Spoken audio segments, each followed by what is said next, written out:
रही parliament. Annexe में सर्वदलीय बैठक होने जा रही। बैठक में तमाम दलों के नेता मौजूद रहेंगे। रक्षा मंत्री राजनाथ सिंह की अगुवाई में बैठक होगी। गृह मंत्री अमित शाह बैठक में शामिल होंगे।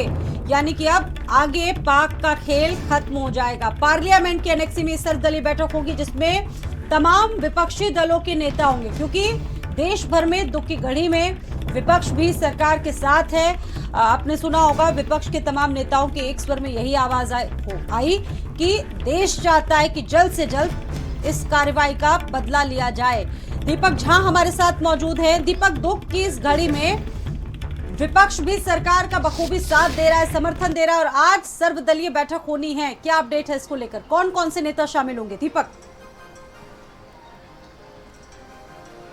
जी बिल्कुल, बता दें आपको कि जिस तरह से कल देखा गया था कि सीसीएस की बैठक हुई थी, उसके बाद ये तय किया गया था कि आज सर्वदलीय बैठक बुलाई जाएगी, क्योंकि लगातार हम देखे थे जब हमला हुआ था भारत पे तो तमाम जो भारत के नेता हैं, चाहे वो पक्ष के हो या विपक्ष के हो, सब एकजुटता के साथ आतंकवादी के खिलाफ खड़े नजर आए थे और साथ ही सभी ने सर्वदलीय बैठक बुलाने की बात भी कही थी और सरकार ने इस मांग को माना भी। और आज लगभग 11 बजे सर्वदलीय बैठक बुलाई गई है, जहाँ कांग्रेस के साथ साथ जो तमाम विपक्षी नेता हैं वो इस बैठक में शामिल होंगे और सरकार की तरफ से रक्षा मंत्री मौजूद रहेंगे, गृह मंत्री मौजूद रहेंगे और राजनाथ सिंह को ये जिम्मेदारी दी गई है कि वो तमाम विपक्षी दलों को सब कुछ समझाएं, क्योंकि जो घटना हुआ है, आगे की सरकार की क्या कुछ रणनीति होगी, जो तमाम 5 बड़े फैसले लिए गए हैं उस पर तमाम विपक्षी दलों को भी संतुष्ट करना, साथ ही भारत के एकता और अखंडता को दिखाना, ये सबसे महत्वपूर्ण रहता है। क्योंकि जिस घड़ी में इस वक्त भारत मौजूद है,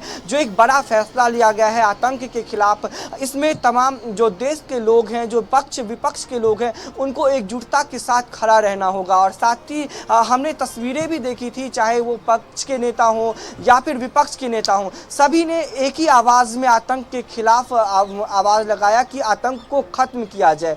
तो अब देखना ये होगा कि आज जो सर्वदलीय बैठक होगी, इस बैठक में जो तमाम पक्ष और विपक्ष के नेता पहुंचेंगे, उसके बाद की जो तस्वीरें होगी वो सबसे महत्वपूर्ण रहता है। क्योंकि जब देश की बारी आती है, हालांकि सदन के अंदर देखा जाए तो अलग अलग तस्वीरें सामने आती है, पक्ष विपक्ष एक दूसरे पे कई मुद्दों पे आरोप लगाते हुए नजर आता है, लेकिन जब बात देश की आती है, जब बात भारत की आती है, तो तमाम नागरिक के साथ साथ जो तमाम नेता हैं वो एकजुटता के साथ खड़े नजर आते हैं। और जब बात इस वक्त भारत की आई है, भारत की सुरक्षा की बात आई है, आतंक के खिलाफ बात आई है, तो तमाम जो भारतवासी हैं, चाहे वो हिंदू हो या फिर मुसलमान हो या फिर राजनेता हो, वो एकजुटता के साथ एक साथ खड़े नजर आए हैं। चलिए आगे भी दीपक आपसे अपडेट्स हम लेते रहेंगे। फिलहाल अभी के लिए बहुत धन्यवाद आपका जानकारी देने के लिए। और देखिए